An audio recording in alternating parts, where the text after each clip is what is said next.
بسم اللہ الرحمن الرحیم. ڈیئر اسٹوڈنٹس، السلام علیکم.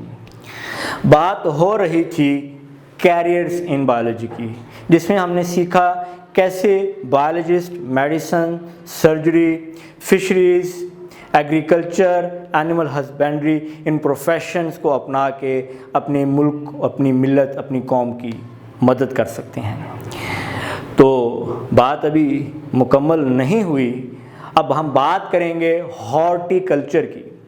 ہارٹی کلچر کی بات کرنے سے پہلے میں آپ کو بتاتا جاؤں، آپ کا اتفاق ہوا ہو، آپ نے کوئی کنٹینر دیکھا ہو پانی کا جس کے پیچھے PHA لکھا ہو. یہ ایک اتھارٹی ہے پاکستان کی جو ہارٹی کلچر سے منسلک ہے. Horti culture it is the art of gardening, یعنی باغبانی کا شعبہ. وہ شعبہ جس کو اپنا کر باغبانی کو بہتر بنایا جا سکتا ہے. A horticulturist work for the betterment of existing varieties and also work for the production of new varieties. ایک ہارٹیکلچرسٹ یعنی ہارٹیکلچر کے پیشے سے، شعبے سے منسلک انسان کیا کام کرتا ہے؟ وہ اقسام جو کہ پودوں کی پہلے پائی جاتی ہیں ان میں تبدیلی لے کے آتے ہیں. جیسے گلاب، پہلے آپ نے ریڈ کلر کا ہی گلاب دیکھا تھا، دیسی گلاب، لیکن اب آپ کو گلاب مختلف رنگوں میں نظر آتا ہے. سدا بہار کے پودے آپ کو مختلف رنگوں میں نظر آتے ہیں. تو وہ ورائٹیز جو پہلے سے پائی جاتی ہیں ان میں کیسے تبدیلی لے کے آنا، یہ کام. اور second is the production of new varieties, نئی اقسام بنائی جائیں پودوں کی، جس میں اورنامنٹل پلانٹس آ جاتے ہیں. اورنامنٹل یعنی سجاوٹی پودے، آرائشی پودے جو کہ گھروں میں لگائے جاتے ہیں خوبصورتی کے لیے. تو ہائر سیکنڈری ایجوکیشن کے بعد ایسے یونیورسٹیز اور ایسے انسٹیٹیوٹس جو ہیں موجود ہیں جو ہارٹیکلچر سے منسلک علم جو ہے وہ مہیا کرتے ہیں. تو ایسی یونیورسٹیز کو جوائن کر کے ہارٹیکلچر کا علم سیکھا جا سکتا ہے. ڈیئر اسٹوڈنٹس، اب ہم بات کریں گے فارمنگ کی. Farming it is development and maintenance of farms, یعنی فارم بنانا اور اس کی دیکھ بھال کرنا. پہلے بنے گا اور پھر اس کی دیکھ بھال ہوگی. فارمنگ میں ایسی ٹیکنالوجیز اپلائی کی جاتی ہیں، ایسی تکنیک مہیا کی جاتی ہے جس کی مدد سے جانوروں، پودوں کی پیداوار کو بڑھایا جا سکے. مختلف طرح کے فارم موجود ہیں. ڈیری فارم، اس میں مختلف ٹیکنالوجیز اپلائی کر کے، ٹیکنیکس اپلائی کر کے دودھ اور گوشت کی پیداوار بڑھائی جاتی ہے. فروٹ فارم، اس میں ایسے پودے لگائے جاتے ہیں، ایسے پودوں کی دیکھ بھال کی جاتی ہے جو زیادہ پیداوار دیں، زیادہ پھل مہیا کریں. پولٹری فارم میں چکن اور ایگ، گوشت اور انڈے، اس کی غذائیت اور اس کی مقدار کو بڑھانے پہ کام کیا جاتا ہے.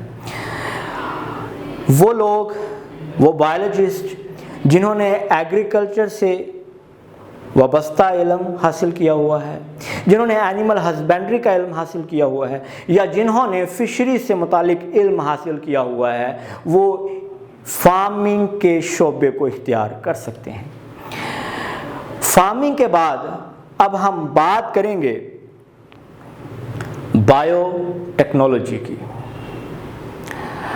لیکن بایو ٹیکنالوجی سے پہلے میں آپ کو فورسٹری کے بارے میں بتاتا جاؤں. فورسٹری وہ پیشہ، وہ شعبہ ہے جس میں ہم بات کرتے ہیں فارسٹ کی. فورسٹری سے وابستہ پروفیشنلز کام کرتے ہیں جنگلات پہ. جو جنگلات پہلے سے موجود ہیں، قدرتی جنگلات، ان کی کیسے دیکھ بھال کی جائے، ان درختوں کو اور وہاں پر پائے جانے والے جانوروں کو کیسے تحفظ مہیا کیا جائے، ایک یہ کام ہے ان کا.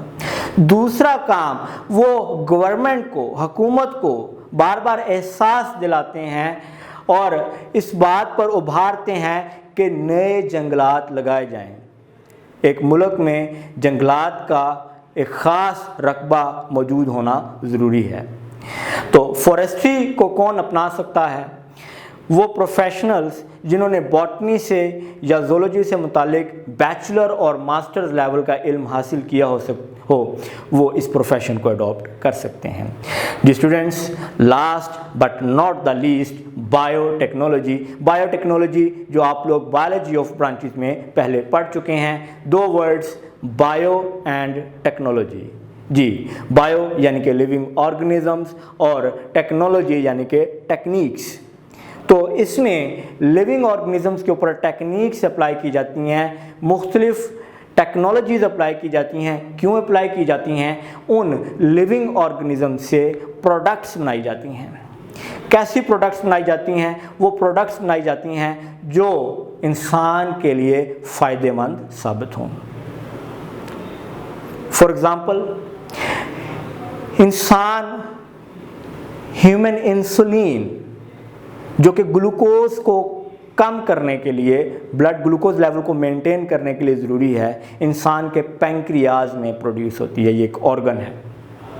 وہ لوگ جو ڈائبٹیز یا ذیابطیس یا جسے عام الفاظ میں شوگر کہتے ہیں، اس مرض میں مبتلا ہو جاتے ہیں، ان کی باڈی گلوکوز لیول کو کم نہیں کر پاتی. ذیابطیس کی ویسے تو بہت سی اقسام ہیں، لیکن اس میں ایک قسم ایسی ہے جس میں باڈی انسولین پروڈیوس نہیں کرتی. تو ایسے پیشنٹس کو انسولین کے انجیکشن لگانے پڑتے ہیں. وہ انسولین کے انجیکشن کیسے آتے ہیں، وہ انسولین کیسے بنائی جاتی ہے؟ ہیومنز کے اندر سے انسولین سے متعلق ڈی این اے نکال کر بیکٹیریا میں ڈال دیا جاتا ہے. بیکٹیریا اس ڈی این اے کو استعمال کرتے ہوئے انسولین بناتے ہیں. اس انسولین کو بیکٹیریا سے نکالا جاتا ہے، اس کو پیوریفائی کیا جاتا ہے، صاف کیا جاتا ہے اور اس کو میڈیسن کے طور پر استعمال کیا جاتا ہے. تو یہ بایو ٹیکنالوجی سے متعلق علم ہے. اسی طرح سے مختلف طرح کی ادویات اور خوراک کے جو پیداوار ہے اس کو بڑھانے کے لیے بایو ٹیکنالوجی میں بہت سا کام ہو رہا ہے. بایو ٹیکنالوجی میں جو فیول، جو ایندھن ہے، اس کی پیداوار بڑھانے کے لیے بھی کام ہو رہا ہے. مختلف پودوں کے اوپر ایکسپیریمنٹس ہو رہے ہیں جن کی مدد سے ہم فیول کی جو ضروریات ہیں ان کو پورا کر سکتے ہیں. تو ڈیئر اسٹوڈنٹس، آج کے اس لیکچر میں ہم نے سیکھا کیسے ہارٹی کلچر کے ذریعے پودوں کو خوبصورت بنایا جا سکتا ہے، کیسے فارمنگ کے ذریعے خوراک کی پیداوار اور غذائیت بڑھائی جا سکتی ہے، کیسے فوریسٹری کے ذریعے جنگلات کو تحفظ مہیا کیا جا سکتا ہے، نئے جنگلات لگائے جا سکتے ہیں، کیسے بایو ٹیکنالوجی کے ذریعے ایسی پروڈکٹس بنائی جا سکتی ہیں جو انسان کے فائدے کا سبب بنے. تو اسی کے ساتھ آج کا ہمارا ٹاپک اختتام پذیر ہوا. ایک نئے ٹاپک کے ساتھ پھر ملاقات ہوگی. تب تک کے لیے السلام علیکم. اللہ حافظ.